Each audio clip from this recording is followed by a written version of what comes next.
Want to let you know that this is extended today. Today is the last day. So check this out. It is a flash sale. It's for annual memberships, and it's literally ending today. So you're going to get 50% off the annual membership if you use the promo code Kickoff24. That's Kickoff24.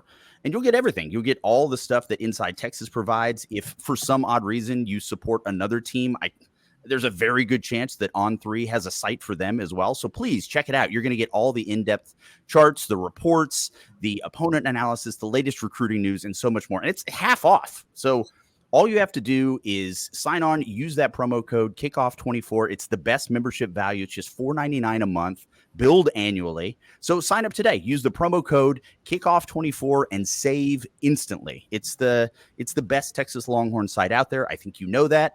So just click the link in the description. Use that promo code Kickoff24. Today is the last day. So check it out. Ladies and gentlemen, football is back. University of Texas versus Colorado State University in Austin, August 31st, 2024. This is your roundtable. We didn't come this far just to come this far. We want to be legendary. We've got Colorado State coming in this weekend. This is week one for us. This is a good opportunity. We've got a former Texas coach in Jay Norvell coaching them, coming in with an air raid offense, which is phenomenal to me that their offensive coordinator is running an air raid offense when you consider that the guy that created it slept with his mom. So he's a pretty progressive guy. We've got a lot going on, and I think it's great that we have this opportunity. So what we're going to do today is we're going to talk about some things that we should be looking for in this game, what kind of recruits we have coming in. There's a little bit of team news. I want to go ahead and promo another show that's going to be inside the program that is coming a little bit later, that's going to have all the vital information that you're going to need prior to the game. And then we're going to get into our picks. So I want all of us to just take a second here, take a deep little breath, and thank our sponsor for this video before we get into it. I'm just going to say, guys, you probably need a fiduciary financial advisor, and I've got the guy for you. His name is David McClellan with Forum Financial. He works broadly and deeply with his clients as a financial life coach, and he should know something about coaching because he won several national championships as a swimmer for the University of Texas. He specializes in financial planning and has contributed numerous articles to Kiplinger on the topic of retirement tax bombs. So contact David today to be your fiduciary financial planner and schedule a 1-hour consultation to assess your financial situations. The free consultation is available, so just give him a call. The number is 312-933-8823. That's 312-933-8823. His email is also in the description below. Texas is almost always going to have recruits in town at some point or another, right? We have those big weekends. We have those smaller weekends. But there's obviously some really big news we want to talk about. And, why don't you just share that with the folks? What's going on? We've got a major component to the offense is now in the fold, as it were. Yeah. Last week, Texas had a 5-star week in a sense. They land big Nick Brooks, big 4-star out of Georgia, and then they snag Jonah Williams, number 1 safety out of Galveston Ball, and then another 5-star in the mix, and what we were calling 5-star August. Jamie French of the Mandarin High School Frenches. He's out of Jacksonville, Florida. This is a great get, guys. Listen, just a great athlete, but really a raw receiver with so many ball skills. 6'1", about 185. Former Alabama commit, chose Texas over LSU and Miami and a host of other schools. Ohio State was definitely pushing there at some point. It just shows that even when fans are panicking in July about a top 15 recruiting ranking, it gets better. You just have to be patient. Sark plays that long game, which we talk about a lot. And only within 3 weeks, now they're hovering around a top 5 class. And this just goes to show, trust us when we tell you good things will happen. You got to trust Sark. You got to trust this recruiting staff. I think they do a phenomenal job, especially after taking a couple bad beats in July. Jamie French is huge because this is a kid that I think could come in and make an impact. This is a guy, he's the second receiver in the class. There's only 2 5-stars in this class, and which will allude to potentially a third coming up here in just a minute. But, hey, this is big. Jamie French was coveted by everybody. I think this allows Texas to go even more into Florida and kind of plant a flag there. They had been doing that for the last 2 cycles anyway. Continue to go there for those athletes because they are tremendous in that state. I love this. I love this guy. And listen, if you've ever talked to Jamie French, he is one of the most delightful kids you're going to meet in the recruitment game. He is really positive. He's savvy. He understands his value, and he doesn't put himself above others. He's the anti-diva when it comes to wide receivers and recruiting a lot of times. I just love this pick. Give Chris Jackson a ton of credit, Sark, and also KJ Lacey, Kalik Lockett. This was a village type recruitment where they got this guy. Eric, where does the offense go after this? I mean, this is are we done? I mean, I hate to say that going into, August, but where are we on the offensive side of the ball in recruiting? Well, I mean, there's always the possibility of a late development, but they should be mostly done on offense other than, they're still working on Michael Terry, San Antonio, Alamo Heights athlete. He's an offensive athlete, doesn't necessarily have a specific position. He could be viewed as a third receiver, a tight end, or just an offensive weapon. I think that, there's a good chance they're done at wide receiver, but they tend to get a little greedy on offensive skill players. So I wouldn't be surprised if we saw late development at the position. Maybe they round into form again on Kelshawn Johnson, Tanook Hines. You never know what's going to happen. But I think for the most part, they've got 5 offensive linemen, 2 running backs, quarterback, 2 tight ends. Keeping the guys in the fold is the big part. Keep their options open late. 2 5-star wide receivers. You don't really need much after that because the roster's pretty full. You can always go to the portal if you absolutely have to. They're mostly done on offense. Now, we'll have plenty of time to talk about the defense. There's a lot of work left to do over there. When just moving over now to this game that we've got coming up here, Ian, and I know that you and Paul had the opportunity to talk about this obviously more in depth in the deep dive, and I encourage everybody to go check that out. But obviously everybody's excited to see the offense play. Everybody's excited to see what's going to happen this year. This is the first time we're getting a look at this team against proper competition. So I'm sitting at home. What are a couple things that I need to be looking at to make sure that I can convince my friends that I'm smarter than they are? I think number one, the one that's going to be really popular around the couch, around the dip, is Quinn Ewer's footwork. If you see, now you may or may not know what it should look like, but if it looks fairly rhythmic and his timing looks right and he's hitting throws down the field and hitting guys in stride, that's going to be a very, very good sign. In the last couple of years, a lot of his best throws have been like off platform, on the move, maybe kind of flicking it sidearm and hitting a guy on the run, which is great. A lot of guys can't do the things he can do, but he really needs to improve in just the basic drop, hit the top of the drop, be releasing it on time and hitting a guy down the field. If he does that, going to be a great season.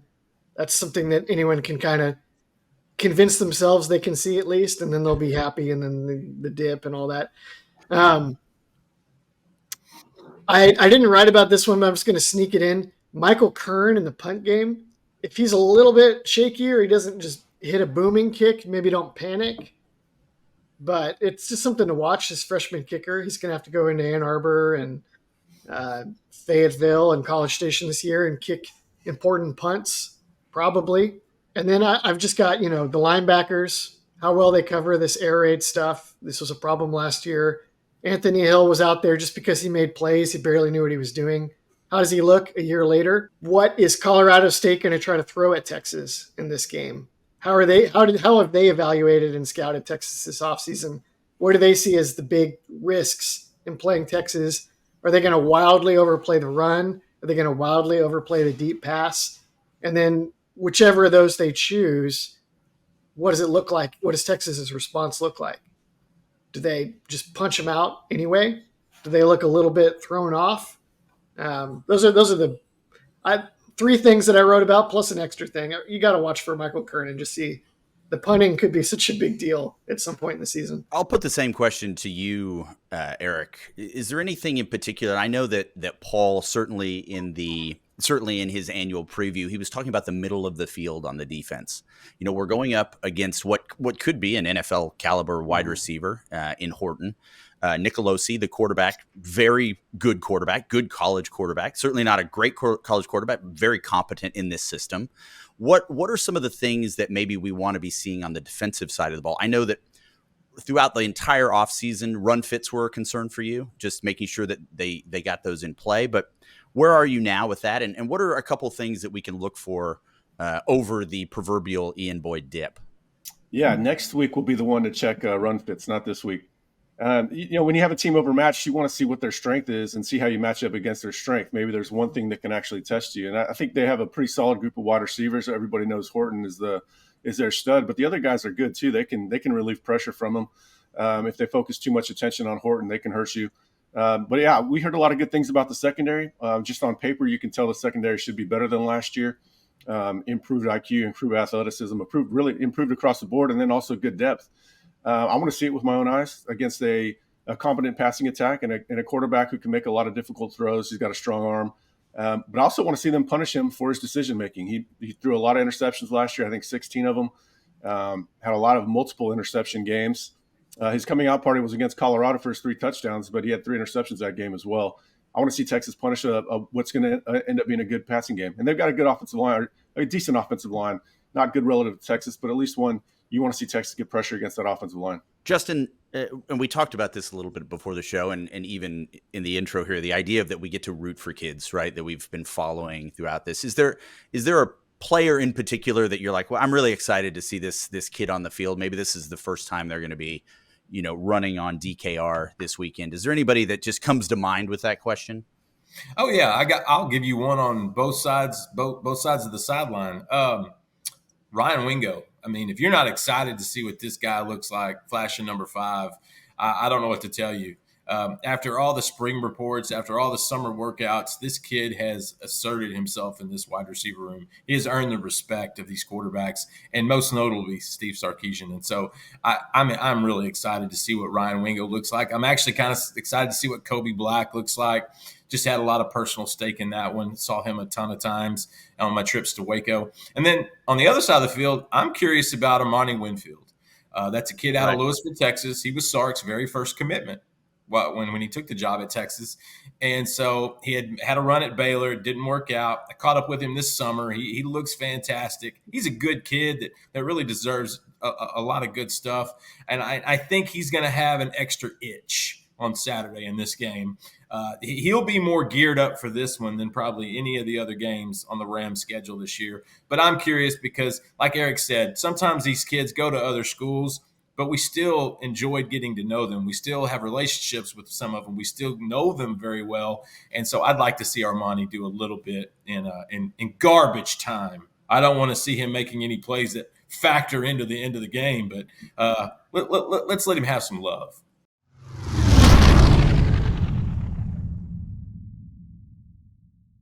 Where do you see this going? And we'll start with you, Eric, then we'll go to Justin and Ian. If you wouldn't mind, obviously, your picks, and then what do you think the final score is going to be so people at home can use your information to, to bet money and maybe lose their homes?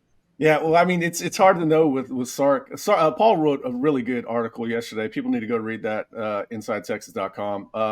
Kind of discussing how it's hard to know which way to go on Sark because he wants to control the game, but he also wants to score points. He wants to exert game control. He doesn't care about covering at Texas. He just cares about dominating them in ways that don't always show up on the scoreboard, but in ways that it was a convincing win. And I think it's going to be a convincing win, but I don't think that they're going to have the all gas like the slogan is. I think the slogan is the misnomer for Texas. I felt that for a long time. I'll pick 41-13. They're not going to cover, but I think it's going to be dominating. We'll see. Fans will probably be upset if it's not a halftime blowout. I remember last year, struggled versus Rice. The pass protection was poor against Rice, and then they came out and looked like a brand new team against Alabama. Hopefully fans don't lose sight of that if they get off to a slow start. But give me 41-13, Texas win, and I think they're going to empty out the bench relatively early. Yeah, I like the Horns, but I just don't know if they're going to cover. They're not a big cover team earlier in the season. Drew Kelson, our resident Texas X that really just brings it every time we do a YouTube show. He mentioned about the first half would probably be a better, safer bet than actually the total game, the total line. But I do like Texas, obviously. I think they're going to come out hot and heavy. I think we're going to see a good dose of Arch Manning in the backups in the second half. Give me the Horns. I think they're going to win 40. I think with an air raid team and a mummy in the mix, they're always going to sneak in a few scores. So give me Texas to win 40-17. Good momentum, but the biggest key, everybody's going to come out of that game healthy, ready for the Wolverines in week 2. I'm going to say 48-21. I think maybe Texas slips in a late touchdown as well with Arch hitting Wingo or Wisner getting loose or something like that. Maybe even, maybe they put in Matthew Golden to return a punt and you get a touchdown that way, something like that. But then I'm with Justin that I bet Colorado State is just going to keep throwing and throwing, and they may get some touchdowns late, even if Texas is in control of the game. I don't think that Texas pulls away necessarily to win 48-21. I think maybe Colorado State adds a touchdown or two deep in the second half. They have some players. If it's interesting for a while and Texas needs to get deep into the second or third quarter before they really start to pull away, that wouldn't totally shock me either. Yeah, I definitely see this. They're going to score some points. I have Colorado State scoring around 21. Very similar thing. Just I think late in the game they may sneak some stuff in, but having this offense, again, the rotations early in the game are really interesting to me. Sark has said he's going to try to play everybody he can, and I believe him when he says that. And I think that was also the plan last year, but they were in just so many close games that they probably shouldn't have been close and didn't get the opportunity to get those guys in. And I want to talk a little bit about some of the other games that are going on. Ian and I got the opportunity to talk earlier this week, and I asked him, and it was a mistake on my part. I asked him how he thought OU would do. He gave me a 3-hour answer, but I was able to condense it into about a minute 20. All I had to do was take out the pauses. All right, this week, opening game for the Oklahoma Sooners. They are facing the Temple Owls.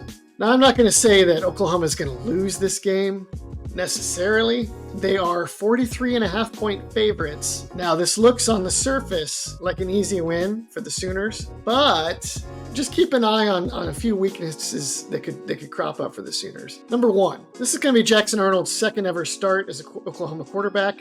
Jackson Arnold has had a bit of an interception problem thus far in his Oklahoma career. He likes to hold the ball. He likes to be sure of what he's seeing. Has a great arm. Throws lasers once he knows where he wants to throw it. If he takes too long, you see guys drop into the passing windows. You see pass rush get to him. His line is beat up. We don't know if his tackles are healthy. We don't know if his center is healthy. Might Stan Drayden have a little something for him on the defensive line and the pass rush?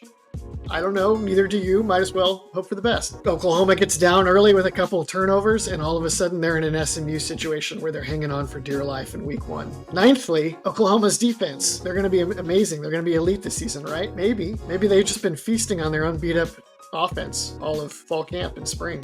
Oklahoma, likely winners this week. I'm not going to say they're going to lose, but let's just say maybe it'll be interesting. I'm at the tippy top of my game, looking down at the rafters. I had to sun these boys. Ian, you are quite possibly the most popular analyst at Inside Texas with the Oklahoma supporters. This should be an easy game for them, and that you're just still finding hate. And good for you. I mean, it's objective hate, and I appreciate all of that. Is there anything you'd like to add to that? I mean, that was a very long discussion we had. Is there any other tips or bit? Oh, okay, great. You feel good about it? All right. Okay. Void out. We have some really fun games this weekend. In addition to Texas, we've got obviously LSU, USC. We've got A&M, Notre Dame, and then we've obviously got Clemson and Georgia. So those are some. I mean, honestly, this is just a really great way to start the weekend. Eric, outside of the Texas game, is there one of those games that you're really interested in? Yeah, A&M. Got to know. You got to realize what kind of trash talking we're going to need to put up with them on the internet this year. I like LSU and USC Sunday night. It's the only game. Get to focus on that. Georgia Clemson I'll have on while we're doing the pregame. I'll have it on in the background. Looking forward to that. Miami, Florida, I don't care about that game at all. Unless, we'll worry about Florida later in the year when they trade her and see if Texas needs to pick over the carcass and pull out any recruits out of that class. But, yeah, I mean, always have to know what Aggies are up to because there's always recruiting implications. Yeah, well, Miami, Florida, that's the 2 Live Crew Bowl.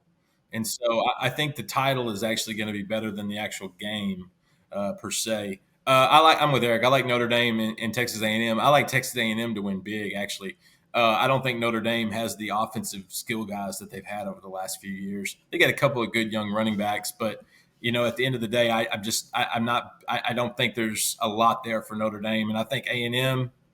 I think A&M has Connor Wegman back, and I think they've got a lot of optimism in the Mike Elko era. And so I think A&M. Actually, I know A&M should handle Notre Dame. If A&M doesn't blow out Notre Dame, something went horribly wrong in College Station. That shouldn't even be close. If it is close, the Elko era is probably off to a terrible start. Ian, any of those games you're excited about? Justin channeling yours truly there with that one, I think. I've been taught well. Yeah, I've taught him everything he needs. Definitely those games. A couple others that I think are interesting are Penn State at West Virginia. Yep. Yes. Paul was reminding me that Penn State rushed a quick touchdown at the end of the game last year to cover, and Neil Brown, the West Virginia football coach, did not like it. He's got his quarterback back. He's got a couple NFL linemen back.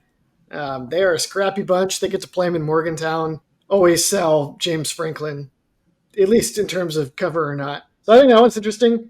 And then USC LSU. I feel like only one of those teams can be a true playoff contender, and it's probably whoever wins that game. One of the biggest financial decisions you'll ever make in your life is the purchase of a home or the refinance of an existing home. And you need the right person on your team. That person is Gabe Winslow. He is a lifetime Longhorn, a huge supporter of Inside Texas and Longhorn Nation. And you can reach him at 832-557-1095. Why Gabe? Over 20 years in the industry. He has a law degree. He's fantastic at what he does. And he loves creating solutions for his clients. Give him a call. If he's not your first call, make darn sure he's your last call. And you'll find out why so many Longhorns have raved about the service that he provides. Yeah, it's a great weekend. I'm glad we have the opportunity to do it with you guys. It's going to be a lot of fun. We've got pre-game starting up, so be sure to like and subscribe to this stuff. Hit that little bell in the corner so you know when we're getting things going. And we are very much looking forward to going on this journey with you guys through the 2024-2025 season. We'll see you later, guys. Thanks so much.